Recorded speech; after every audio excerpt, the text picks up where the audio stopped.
I know this princess title means a lot, but I'll do my best to live up to it. Well, for Louise, it was actually much more of a shock to The palace's official press release, stamped with the royal seal, confirmed what had been whispered for weeks. Lady Louise Windsor, age 21, was now Her Royal Highness Princess Louise of Edinburgh. It was not just a title. It was a message one that signaled a new era inside Britain's most powerful and scrutinized institution. King Charles III, still steering the monarchy through his vision of a streamlined yet enduring crown, had made a decision that would redefine the balance of royal duty, youth, and legacy. The announcement, dated the 19th of October 2025, came during a quiet family gathering at Windsor Castle, where Charles and Queen Camilla had invited close relatives for an informal luncheon marking the anniversary of the late Queen Elizabeth II's coronation. What began as a symbolic remembrance of the past became a decisive moment for the monarchy's future. "The king has been deeply reflective about continuity," said one senior aide. "He sees Lady Louise as the embodiment of service grace without vanity, purpose without noise." I know. The official document, later published by the Royal Communications Office, read, "His Majesty the King is pleased to declare that, with immediate effect, Lady Louise Windsor shall be styled Her Royal Highness Princess Louise of Edinburgh, in recognition of her service, her character, and her contribution to the enduring strength of the crown." Royal watchers called it the most unexpected royal elevation since 1999, when Prince Edward, Louise's father, was granted the revived title of Duke of Edinburgh. For decades, Charles had championed a smaller, more efficient monarchy, a lean institution focused on a handful of senior figures. Yet now, the king had quietly expanded that circle. Why Louise? Why now? The answer, insiders say, is both emotional and strategic. For years, the young royal had avoided the limelight, living as the invisible Windsor. She attended St. Andrews University, the same institution where Prince William met Catherine and quietly earned academic distinction in English literature. While her cousins made headlines for glamour or controversy, Louise's name rarely surfaced. But her reputation within palace walls grew quietly powerful. "She listens, she learns, and she works," noted one aide close to Princess Catherine. The king sees in her what the late Prince Philip once represented: resilience, loyalty, and humility. That connection to her late grandfather, Prince Philip, is central to the story. When Philip passed away in April 2021, he left his granddaughter, his beloved carriage and ponies, the same he had driven well into his 90 seconds. Those close to him said she was his favorite grandchild, and the two shared a deep bond over duty, practicality, and quiet endurance. Charles's decision, according to palace sources, fulfilled an unspoken wish of his father, to see the younger generation reclaim titles not as symbols of privilege, but as platforms for service. The 9th of April 2021, the death of Prince Philip, Louise inherits his carriage and becomes the unofficial steward of his equestrian legacy. May 2024. Reports emerged that King Charles, amid ongoing health treatments, has begun restructuring the monarchy's active working members, hinting at youthful reinforcement. The 19th of October 2025, Buckingham Palace formally confirms Lady Louise Windsor's elevation to HRH Princess Louise of Edinburgh. At first glance, it might seem like a traditional promotion, but within the palace, it represented a recalibration of power, a restoration of trust in a younger, steadier generation. Louise's new title ties directly to her father's dukedom. The Edinburgh title carries immense historical weight once held by Philip, and briefly associated with Queen Elizabeth and Prince Albert before him. It evokes continuity, strength, and duty across generations. Yet this move wasn't merely nostalgic. Strategically, it fortified the monarchy's internal structure as several senior members scaled back duties due to age or health, Charles himself included. The decision positioned Louise as a bridge between the old and new royal orders, a fresh voice in an institution often accused of stagnation. Within hours of the announcement, the hashtag number Princess Louise of Edinburgh trended across social media platforms. Public response was overwhelmingly positive. Even longtime critics of the monarchy acknowledged the move as measured, modern, and meaningful. "Louise represents what people want from the royals now," said historian Dr. Felicity Brain of King's College London. "She's educated, grounded, and untainted by scandal. Her appointment reinforces the monarchy's image as adaptive rather than archaic." In his brief public statement later that afternoon, King Charles III described his decision as a recognition of character and calling. He added, almost poetically, "Titles are not crowns. They are responsibilities carried in silence. in the service of those who believe. All behind those words lay months of private deliberation. Insiders revealed that the king had discussed the move with Prince William and Princess Catherine, both of whom strongly endorsed the idea. William, ever the strategist, reportedly said, "If we are to build the monarchy's next chapter, we need people who don't seek attention but earn respect." The Queen, Camilla, was said to have been supportive but cautious, wary of adding new working royals amid ongoing debates over the monarchy's cost to taxpayers. But even she conceded privately that Louise has the right temperament, steady, gracious, uncontroversial. As dusk fell over the palace that evening, photographers captured a rare image. Louise standing beside her parents, Edward and Sophie, on the steps of Windsor. She wore a simple cream dress, her hair neatly tied, no diamonds, no fanfare, just a small smile and the faintest glimmer of nerves. When asked by a reporter how she felt about the honor, she replied quietly, "It's not about a title, it's about earning it." That sentence, just 8 words long, echoed across British headlines. For many, it symbolized the dawn of a new royal tone: humility over hierarchy, service over spectacle. The House of Windsor had been shaken, reshaped, and, in that moment, renewed. Behind the gilded doors of Buckingham Palace, the decision to bestow the title Her Royal Highness Princess Louise of Edinburgh was neither sudden nor ceremonial. It was the product of months of careful planning, quiet negotiation, and a deeply personal conviction by King Charles III that the monarchy needed to evolve not through grandeur, but through grace. Those close to the king say the seeds of this decision were planted long before the official proclamation of the 19th of October 2025. It began in the early months of that year, when Charles, recovering from his second round of cancer treatment, held a series of private consultations with key advisors and members of the royal family. The goal: to ensure stability in what he termed a monarchy fit for purpose, humble, effective, and human. In late July 2025, a quiet but significant family meeting took place at Balmoral Castle. Gathered in the king's private drawing room were Queen Camilla, Prince William, Princess Catherine, Prince Edward, and Sophie, Duchess of Edinburgh. The topic on the agenda was not pomp, but practicality. With the king's health still fragile and the number of active working royals reduced, the question arose: who would carry the next generation of public duties? According to a senior palace aide, the king opened the discussion by saying, "We can no longer define royal service by age or hierarchy. It must be defined by willingness." It was at that moment, one participant later recalled, that Edward quietly mentioned his daughter. "Louise has never asked for anything," he said, "but she has given everything we've asked of her with dignity and without fuss." The king listened, nodding slowly. Those present say Catherine then spoke up, and it was her words that tipped the balance. "Louise represents the kind of royal we need," Catherine said. "Steady, compassionate, untouched by vanity. The public trusts her because she doesn't chase the spotlight. She lives the values we keep talking about." Within weeks, the decision was sealed. Charles instructed his private secretary, Sir Clive Alderton, to prepare a formal recommendation to the Privy Council, followed by a royal proclamation to restore Lady Louise's full style and title by birthright. To many observers, this was more than an act of familial affection. It was a strategic maneuver within Charles's long-term project to redefine the monarchy's working core. Since ascending the throne in September 2022, Charles had consistently promoted a leaner crown, reducing the number of official working royals to fewer than 10. But by mid-2025, new pressures emerged. Queen Camilla had begun scaling back engagements. Princess Anne's schedule was overloaded, and both Charles and William faced increasing diplomatic responsibilities abroad. In short, the royal machine was stretched thin. Louise's inclusion came at the perfect time. Young, articulate, and grounded, she was ideally placed to bridge the generational gap and offer what one palace aide called the rare combination of discretion and depth. Her reintroduction into royal duties wasn't just symbolic. Internal planning documents, leaked to the Times, revealed that by spring 2026, Princess Louise would take on at least 75 public engagements annually, focusing on education, environmental awareness, and youth development, echoing her grandfather Prince Philip's legacy. "Louise has the ability to humanize the crown again," said royal historian Hugo Vance.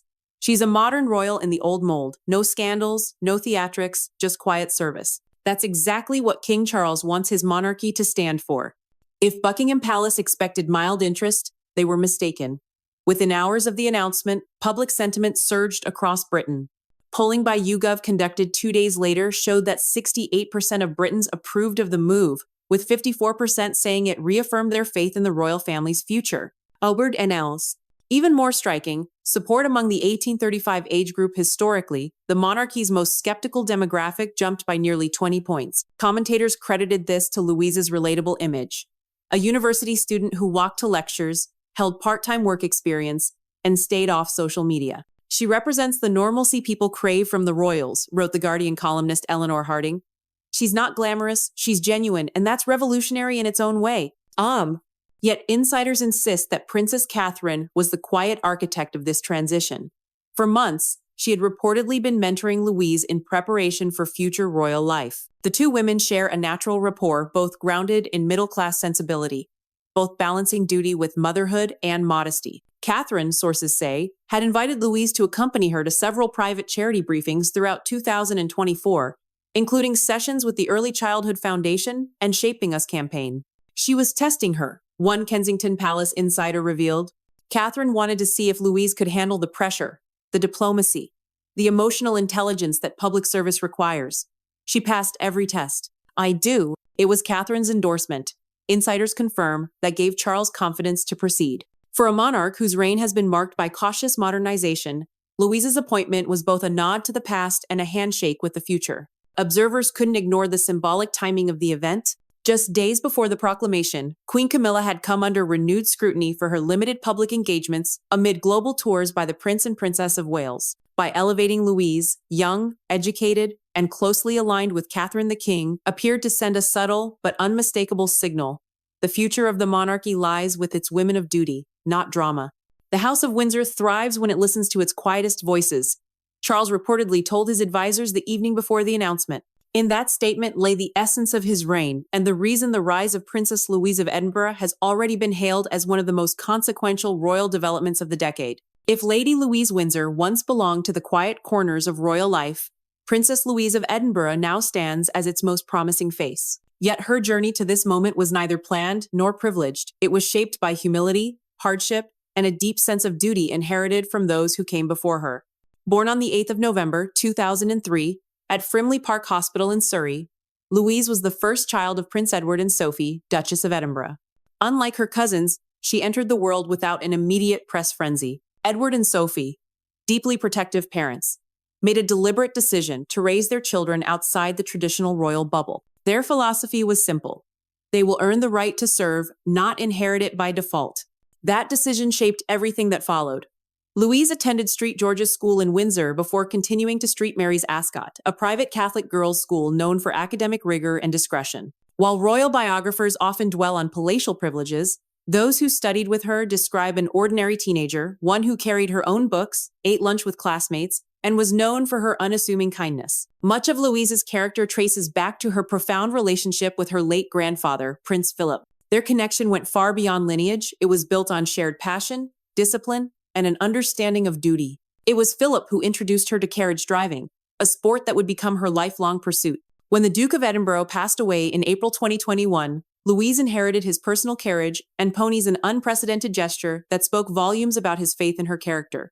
She didn't see it as a gift, recalls one family friend. She saw it as an instruction to carry something forward. Louise continued to compete in carriage driving events at Royal Windsor Horse Show, even representing the Duke's team in the years following his death. She did so without press announcements, interviews, or fanfare.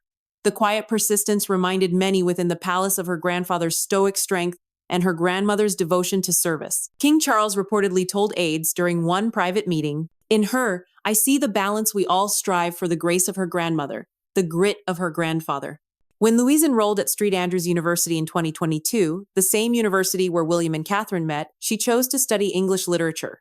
Her academic path, though traditional, revealed her intellectual curiosity and independence. Professors described her as quietly brilliant, with a sharp analytical mind and a fondness for 19th century poets. Outside the classroom, she joined debate societies and volunteered with student-led literacy programs for underprivileged children in Scotland. Those who worked with her noticed a pattern. Louise wasn't just attending, she was participating. She once told a classmate, "Education is the only power you can give someone that can't be taken away." Her university years also gave her a taste of ordinary life, waiting in line for coffee, walking across campus unnoticed, and living in shared accommodation. It was a freedom she valued deeply. For the first time, one friend said, She felt like just Louise, not a Windsor, not a royal, not a title. And that made her love her family's duty even more, not less. Now, as Princess Louise of Edinburgh, she faces a vastly different world, one where every move will be scrutinized. Yet her authenticity remains her greatest strength. Insiders say her future public portfolio will focus on three key areas: education, environment, and youth empowerment. She is expected to co-lead initiatives under the Duke of Edinburgh's Award Foundation, modernizing its digital outreach to reach younger audiences worldwide. She will also collaborate closely with Princess Catherine on educational programs tied to early development and literacy. Louise has a gift for connecting, Catherine reportedly told aides. She listens, and when she speaks, people feel heard.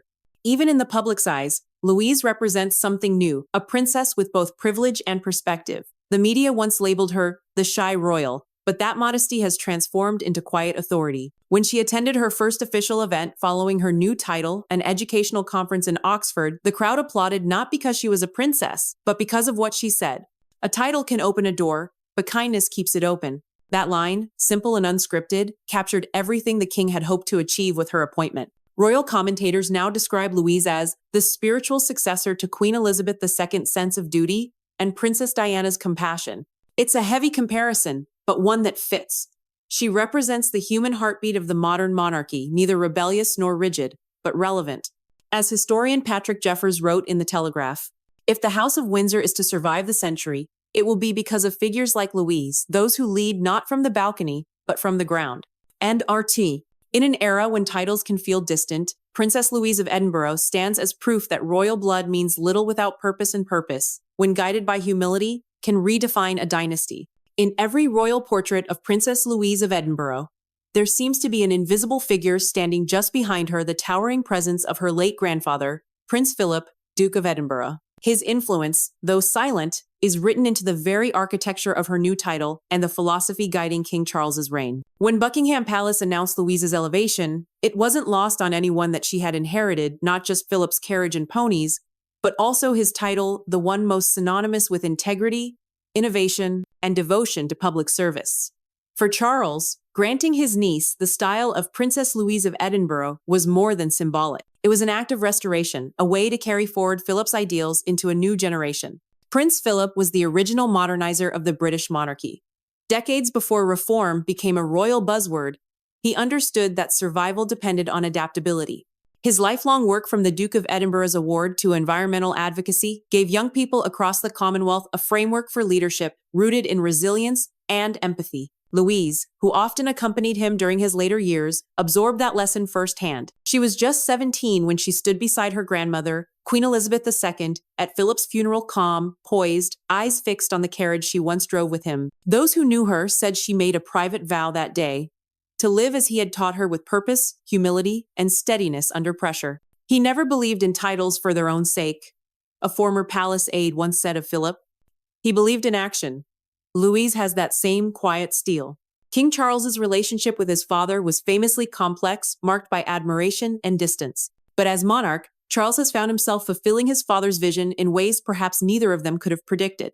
By reviving the Edinburgh legacy through Louise, Charles bridges past and present. The young princess now becomes the living embodiment of Philip's ethos: duty without vanity, modernity without rebellion. Sources close to the king describe this as part of a long-term structural rebalancing of the royal family. With the senior generation aging and younger royals like Harry and Meghan having stepped back, Charles is rebuilding from within. And he's doing so by looking to Philip's model of leadership: small, efficient, deeply connected to the people. Louise's appointment is not nostalgia, royal historian Simon Reynolds told the BBC. It's strategy, Philip's playbook reinterpreted for a 21st century audience. Already, plans are underway for Princess Louise to assume honorary patronage of several initiatives once linked to her grandfather. These include the Duke of Edinburgh's award expansion across African and Asian nations, and a new environmental project titled the Living Earth Initiative, backed by the Prince's Trust. She is also expected to join King Charles in Balmoral next summer for the formal unveiling of a memorial equestrian center dedicated to Philip, an emotional event expected to unite 3 generations of the family: the King, Princess Catherine,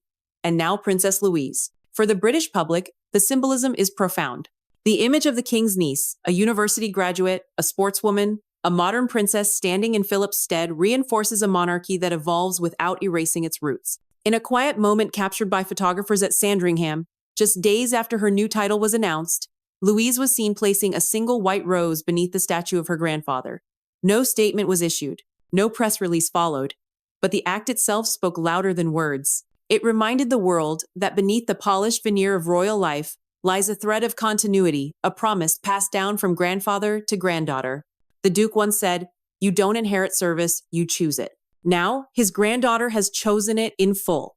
And through her, Prince Philip's legacy, the tireless pursuit of purpose, finds new life in a changing world. When King Charles III signed the decree recognizing Lady Louise Windsor as Her Royal Highness Princess Louise of Edinburgh, he wasn't merely granting a title, he was executing a carefully crafted piece in a much larger royal strategy. Beneath the ceremony lay a complex recalibration of power, symbolism, and succession that could redefine how the monarchy operates for decades to come. Observers have long noted that Charles's reign, though brief compared to his mother's, is proving to be one of strategic evolution.